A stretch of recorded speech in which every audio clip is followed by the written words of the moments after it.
Assalamualaikum warahmatullahi wabarakatuh. Perkenalkan, nama saya Fathiatul Riza Cahyani, NIM 2017 10200311133.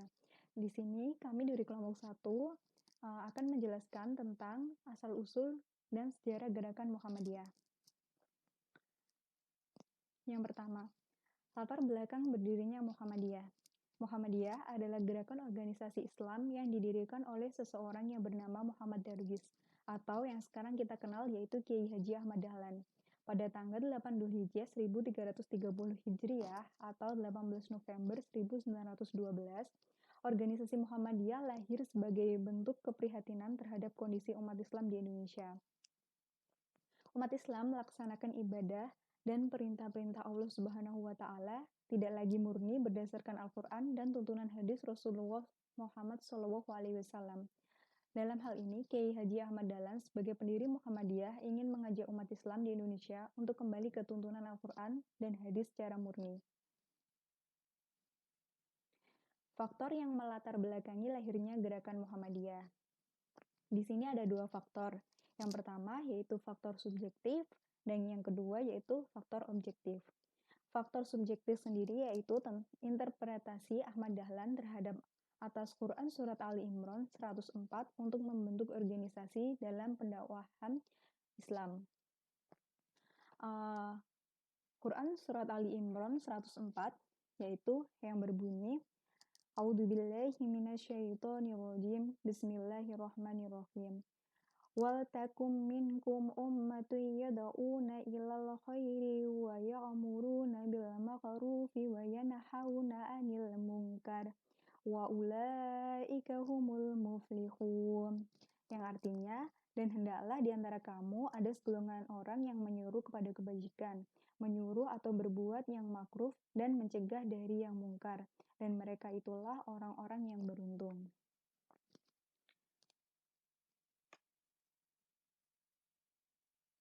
Yang kedua yaitu faktor objektif. Faktor objektif di sini dibagi dua lagi. Yang pertama yaitu sisi internal dan yang kedua sisi eksternal.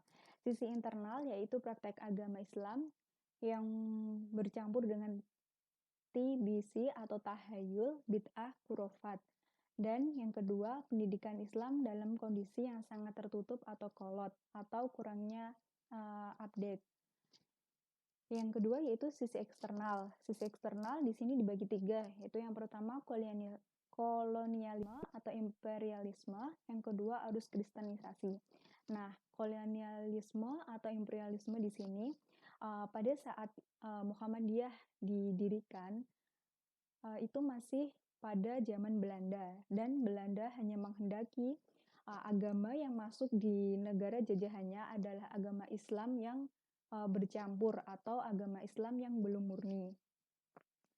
Arus kristenisasi di sini yaitu kolonial Belanda mempengaruhi dengan membawa agama yaitu Kristen Protestan. Yang ketiga yaitu pengaruh gerakan Islam pada abad ke-19 dan Islam yang di Timur Tengah.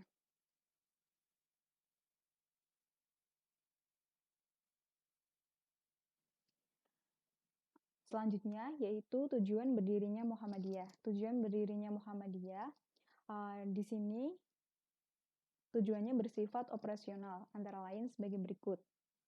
Yang pertama, pengembalian ajaran Islam pada ajaran murni menurut Al-Quran dan Hadis. Yang kedua, peningkatan pendidikan dan pengajaran yang berlandaskan agama Islam. Yang ketiga, pendorong umat Islam untuk hidup selaras dengan ajaran agama Islam.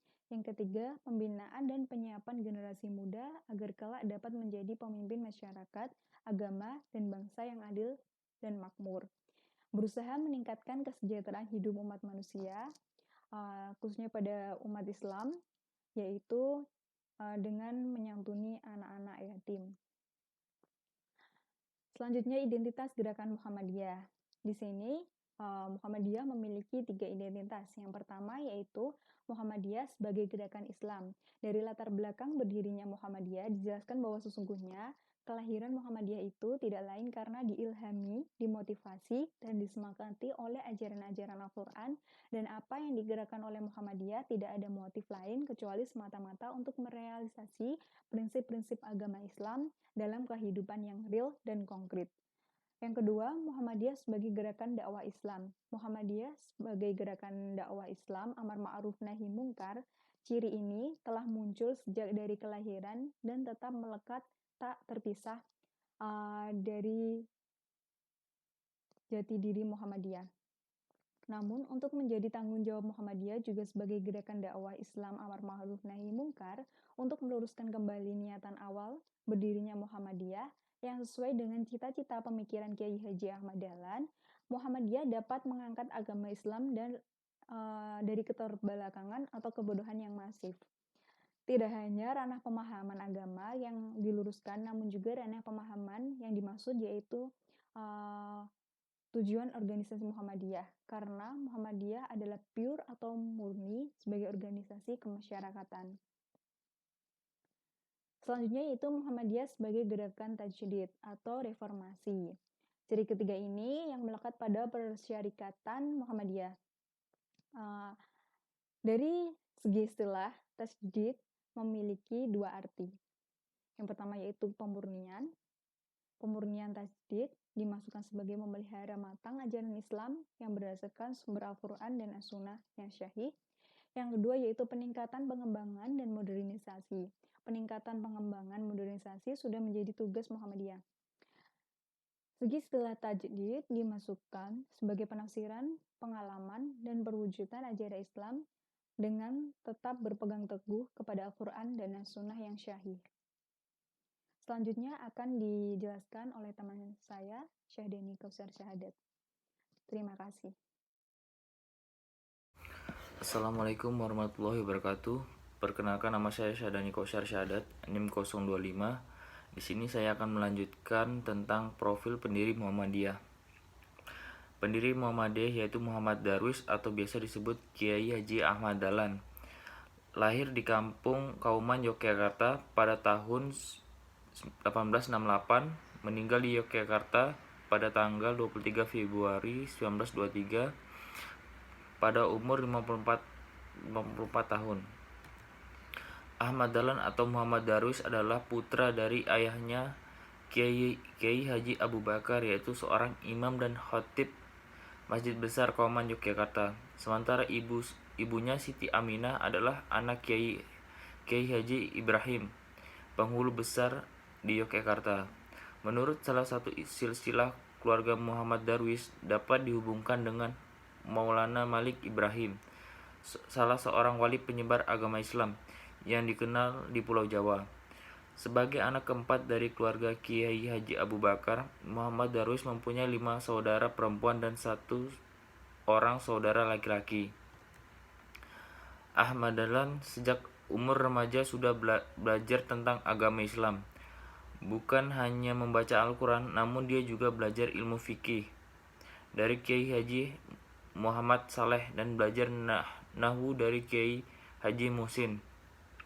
Selain belajar dari 2 guru di atas yang juga adalah kakak iparnya, Muhammad Darwis belajar ilmu agama Islam lebih lanjut dari Kiai Haji Abdul Hamid di Lempuyangan dan Kiai Haji Muhammad Nur. Ia pernah belajar ilmu hadis kepada Kiai Mahfud Termas dan Syekh Hayat.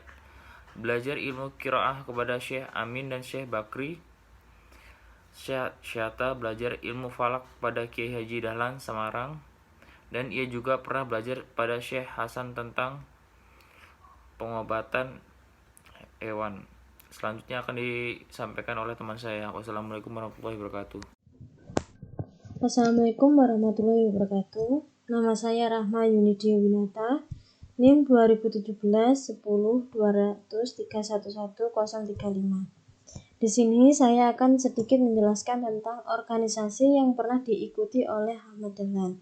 Ahmad Dahlan juga aktif mengikuti organisasi yang salah satunya yaitu organisasi Budi Utomo yang diikuti di Yogyakarta. Tidak hanya menjadi anggota biasa, melainkan ia menjadi pengurus Kring Kauman dan salah seorang komisaris dalam kepengurusan Budi Utomo cabang Yogyakarta. Sementara itu, pada sekitar tahun 1910, Ahmad Dahlan juga menjadi anggota Jamiat Khair, organisasi Islam yang banyak bergerak dalam bidang pendidikan dan mayoritas anggotanya adalah orang-orang Arab. Keterlibatannya secara langsung di dalam Budi Utomo memberi pengetahuan yang banyak kepada Ahmad Dahlan tentang cara berorganisasi dan mengatur organisasi secara modern. Di sini ada beberapa organisasi yang pernah didirikan oleh Ahmad Dahlan. Yang pertama yaitu mendirikan organisasi Kemuhammadiyaan. Organisasi ini didirikan pada tanggal 18 November 1912 atau 8 Zulhijjah 1330. Organisasi ini bergerak di bidang kemasyarakatan dan pendidikan. Melalui organisasi inilah beliau berusaha memajukan pendidikan dan membangun masyarakat Islam.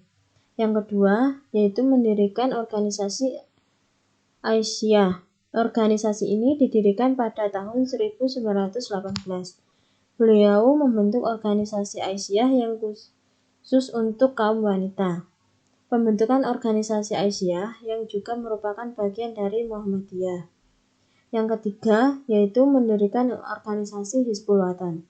Karena menyadari pentingnya peran kaum wanita dalam hidup dan perjuangannya sebagai pendamping dan partner kaum pria. Sementara itu, untuk para pemuda, Kiai Dahlan membentuk Pathfinder atau Pandu yang sekarang dikenal dengan nama Pramuka atau yang disebut dalam Muhammadiyah yaitu Hizbul Wathan yang disingkat dengan HW.